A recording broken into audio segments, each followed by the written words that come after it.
She almost drove past him, but something made her stop.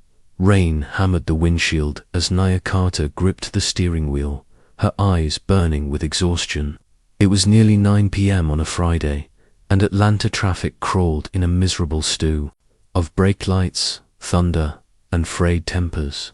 Nia had just finished a 16-hour shift at Grady Hospital, her third double this week.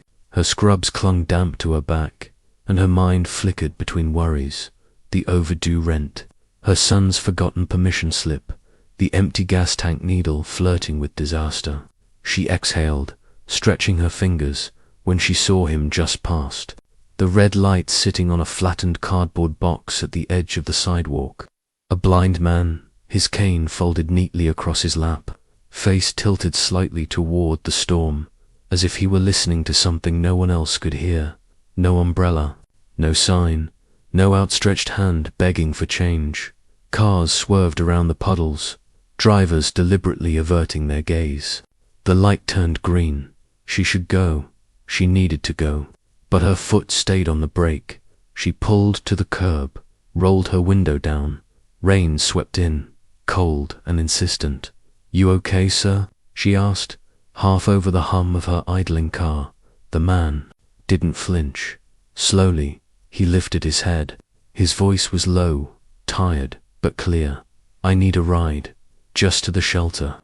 That was all. No backstory, no drama, just a request. But something in the way he said it, gentle, stripped of expectation, through the noise inside her. Nia hesitated only a second before reaching over and unlocking the passenger door.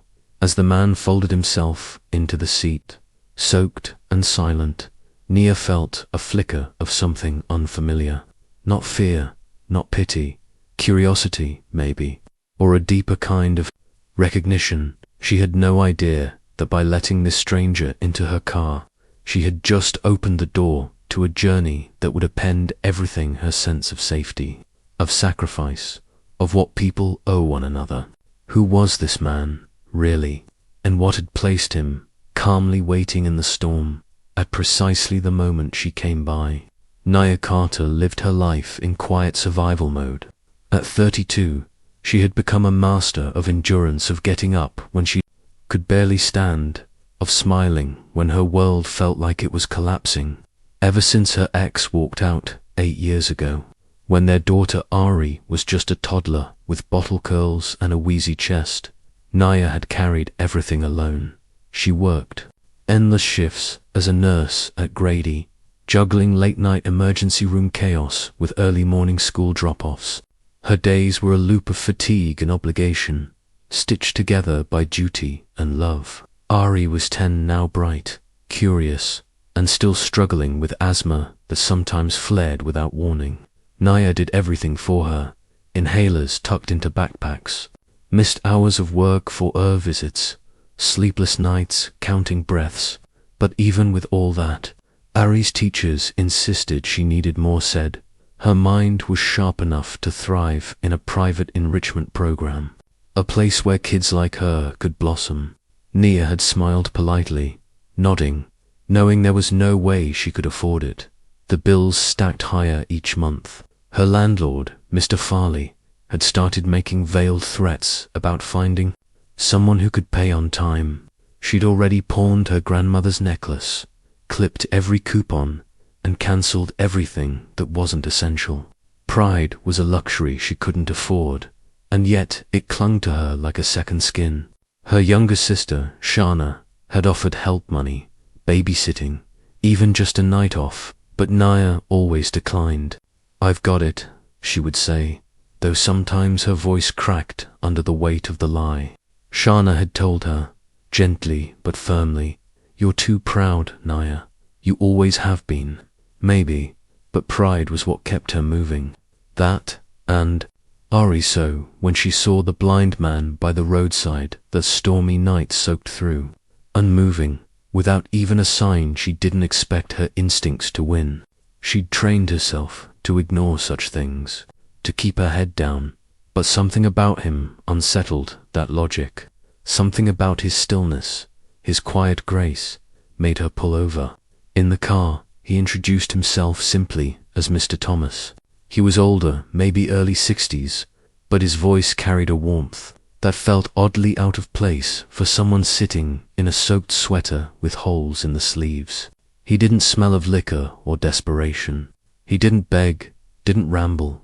He spoke in careful sentences, as if words mattered to him. "Thank you," he said, as they pulled away from the curb, "for seeing me."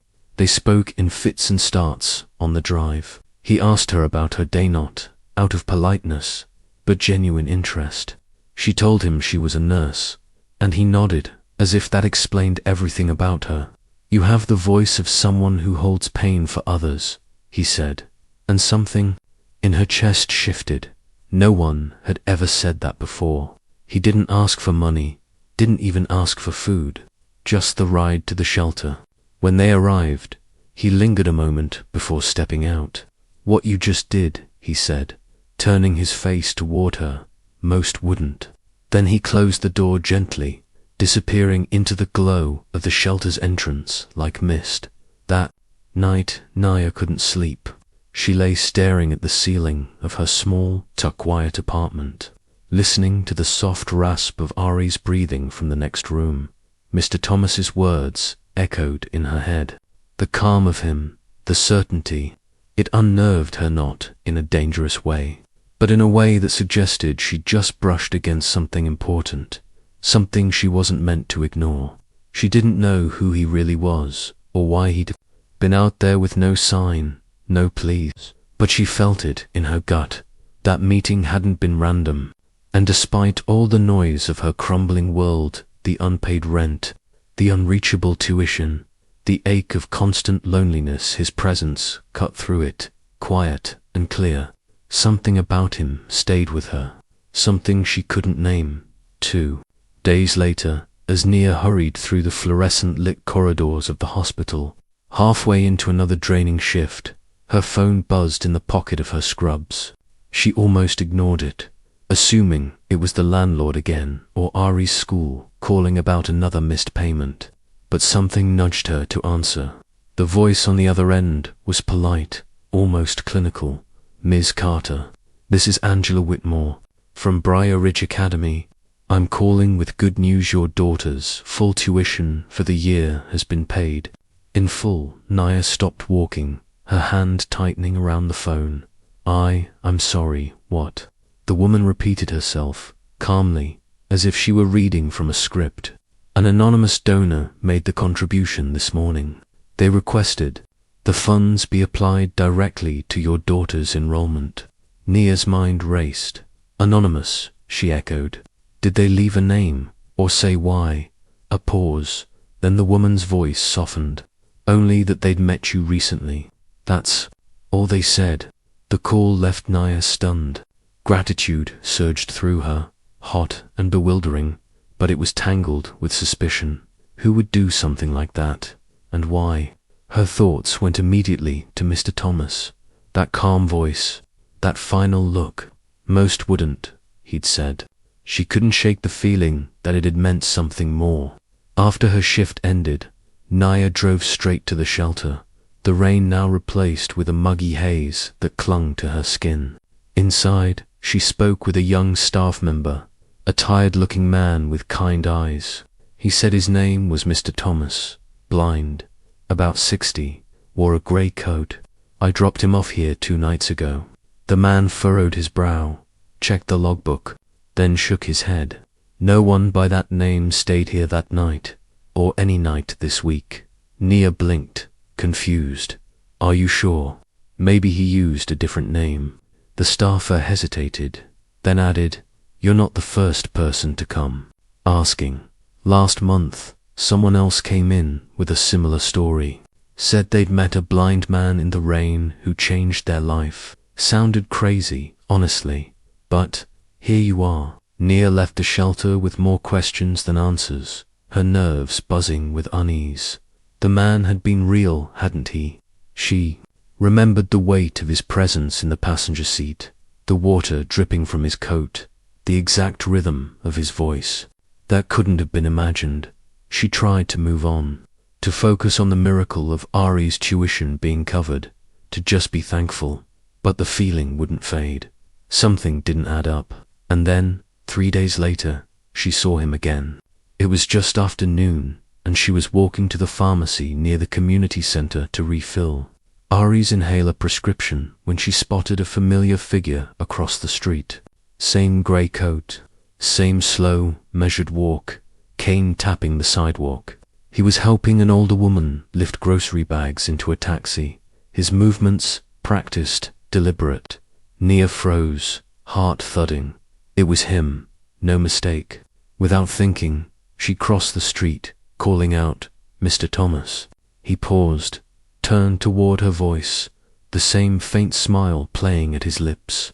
"Ms. Carter," he said calmly, like he'd been expecting her, still blind, still standing like the storm had never touched him. She stepped closer, confused and breathless. "I went to the shelter. They said you were never there." He nodded slowly, unfazed. "I wasn't." "Then where did you go? Why are you? How did you know about my daughter's school?" Her voice rose, too many questions bursting at once. "Was that you? The donation?" He didn't answer directly. Instead, he tilted his head slightly and said, "Sometimes we cross paths with people for a reason. You gave something without expecting anything in return. That matters." Nia stared at him, her frustration tangled with awe. "But why me? You don't even know me."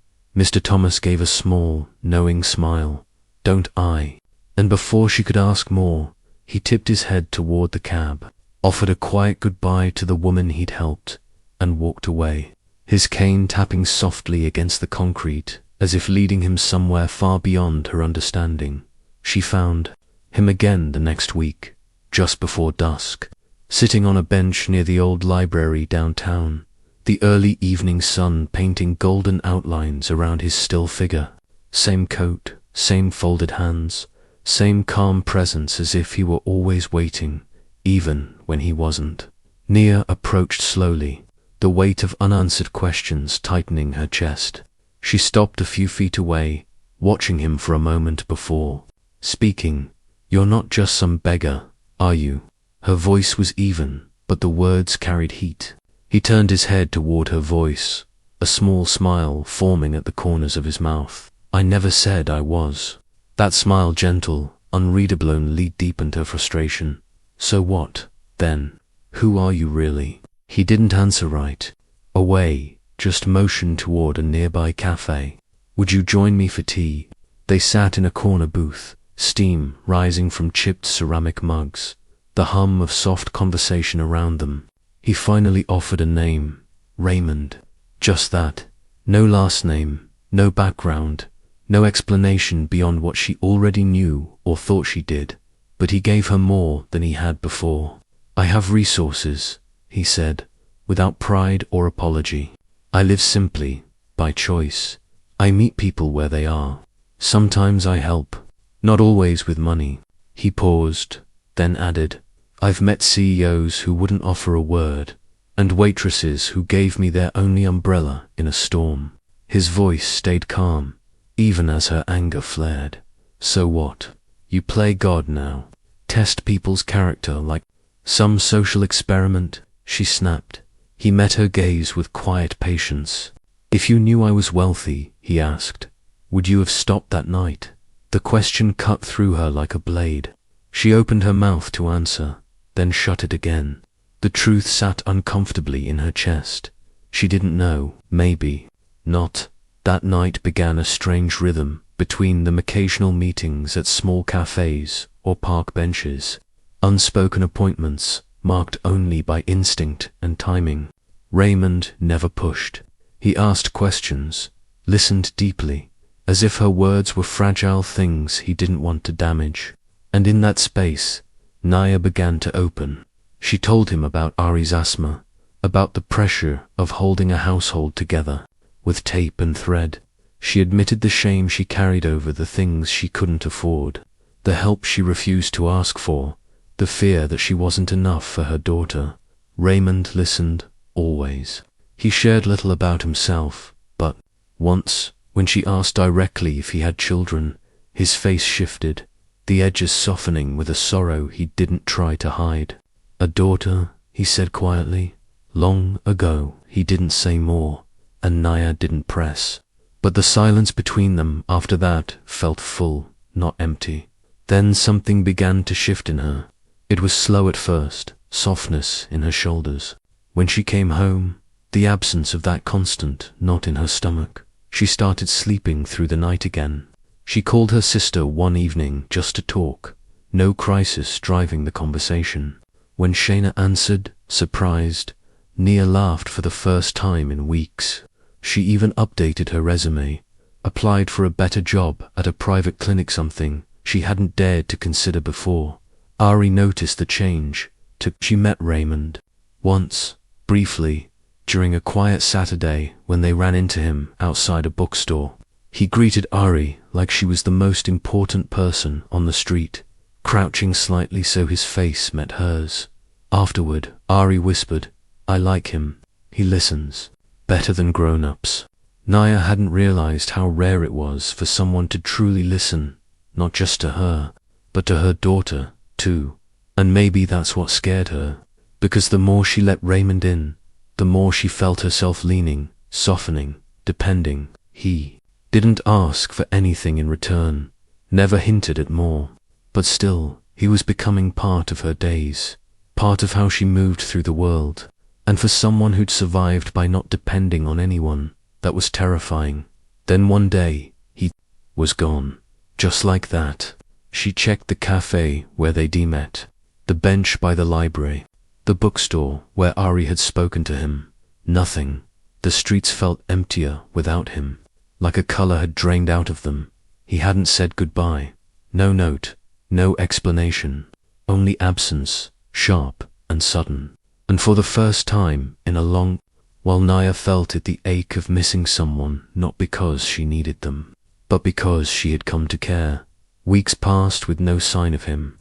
Life edged forward, but a subtle emptiness lingered, a hollow place where those quiet conversations used to be. Naya poured herself into work, into Ari, into not thinking about Raymond until one night, while folding laundry in front of the TV. Her world tilted again. The anchor's voice was smooth and detached, the way they always are before saying something that cracks you open. Tonight's feature, a blind philanthropist pretending to be homeless in cities across the country, hoping to restore a sense of human decency, one act of compassion at a time. Names of those he helped remain private, but his mission is making headlines. Nia froze. On the screen was a blurry photo, the unmistakable grey coat, the folded cane, the tilt of his head. It was him, Raymond. Her heart slammed in her chest. She sank onto the couch, laundry forgotten, eyes locked on the screen. The segment rolled on with interviews from people in other cities' stories that mirrored hers too closely to ignore. "He just sat there," one woman said tearfully. "Didn't ask for anything, and I gave him what little I had. He changed my life." At first, Nia felt something like awe rising in her, confirmation that what she experienced was real, meaningful, that she wasn't crazy to have felt seen. But that wonder curdled quickly. A week later, the backlash began. Another journalist, far less charitable, published a damning article. "Wealthy man plays with the poor. The arrogance behind the experiment." It spread like wildfire. The man who had quietly slipped through cities, changing lives, was now branded a manipulator, a fraud cloaked in righteousness. He used their vulnerability, one op-ed read, for what? A social experiment, a story to tell at fundraisers. Critics accused him of exploiting pain, of dressing in rags to stroke his ego. Nia read the headlines in disbelief, her stomach twisting. Every word chipped away at the fragile trust she'd built. She thought of the nights she sat across from him, the things she'd said, the fears, the shame, the buried grief. Had it all been a game to him, a test subject in his quiet little project? The way the world now framed it, she wasn't brave for opening up. She was naive. She was the fool who fell for a trick. It was almost worse than being alone. One grey, Morning, unable to silence the ache, Nia returned to the shelter. The place was quiet, the hum of a radio playing softly at the front desk. The receptionist glanced up and then paused, recognition flickering in her eyes. "Wait here a second," she said, disappearing into a back room. She returned with a sealed envelope, yellowed at the edges, Nia's name written across the front in slanted handwriting. "He left this for you, said someone like you might come looking again." Nia held it in her hands for a long moment before opening it. Inside was a single sheet of thick paper, folded once. No address, no date, just words, written in Raymond's steady, elegant hand. "Dear Nia, if you're reading this, then the world has caught up, and I'm sorry for that. I never meant for the world to know not like this. I never meant to hurt you. You ask once why I do this. The answer isn't simple. I lost someone, my daughter, years ago. In the aftermath, I became invisible, not by blindness, but by choice. I started noticing things, the way people look through each other, the way kindness has become a currency we hoard. So I began, sitting, waiting, watching, hoping. And sometimes, someone like you would stop. You didn't give me charity, you gave me dignity, conversation, humanity. I gave what I could in return, not out of pity, but because I saw you, truly saw you. And I wanted to remind you that what you are, what you do, every day it always has. I know the world is calling this a trick, but what you and I shared was never that. Thank you, Nia, for seeing me when I needed to be seen. With deep respect. By the time she reached the end, Nia was crying quietly, her fingers trembling. The envelope smelled faintly of tea and rain. She clutched it to her chest and sat down in the shelter's quiet lobby, the noise of the world fading to a hum. It still hurt how the world had twisted what she thought was real. But somewhere beneath the betrayal, something steadier remained.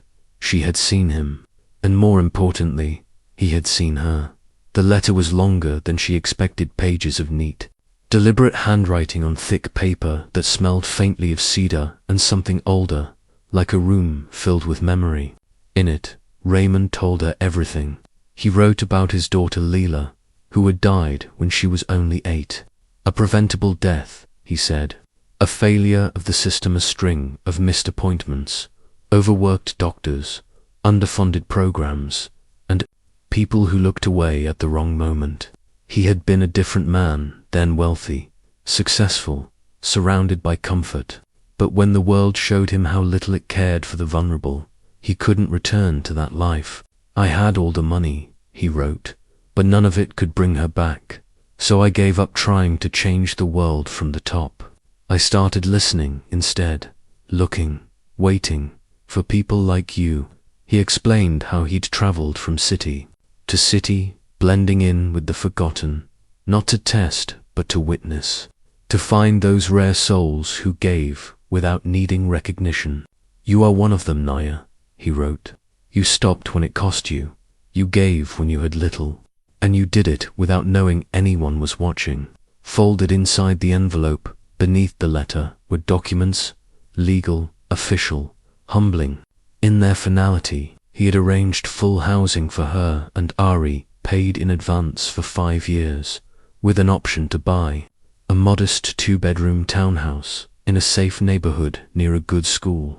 There was also a scholarship fund established in Ari's name, growing steadily, already large enough to carry her through college. Nia sat at her kitchen table for hours that night, reading everything, her tea going cold beside her. But there were no tears this time, no trembling awe, just clarity, a quiet understanding that this was not some miracle descending from above. It was a continuation of something she had already begun. She accepted the gifts, not as charity, but as fuel. Today, Nia worked full-time as a health administrator, overseeing outreach and care coordination for underserved communities across Atlanta.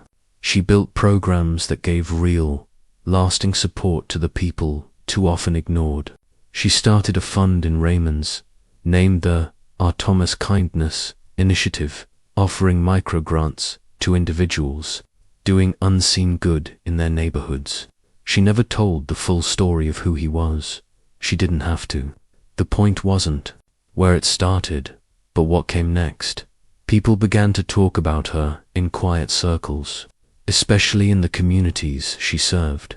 They called her the woman who sees people.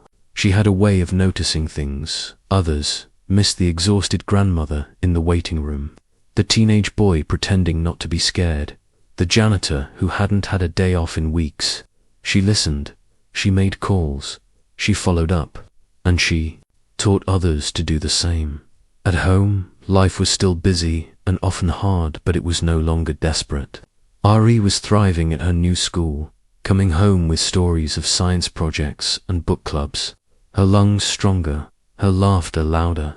Naya still kept the letter in a small wooden box, alongside a folded grey coat Raymond had once given to the shelter. On difficult days, she would take it out not to remember the miracle, but to remember the man who reminded her what mattered.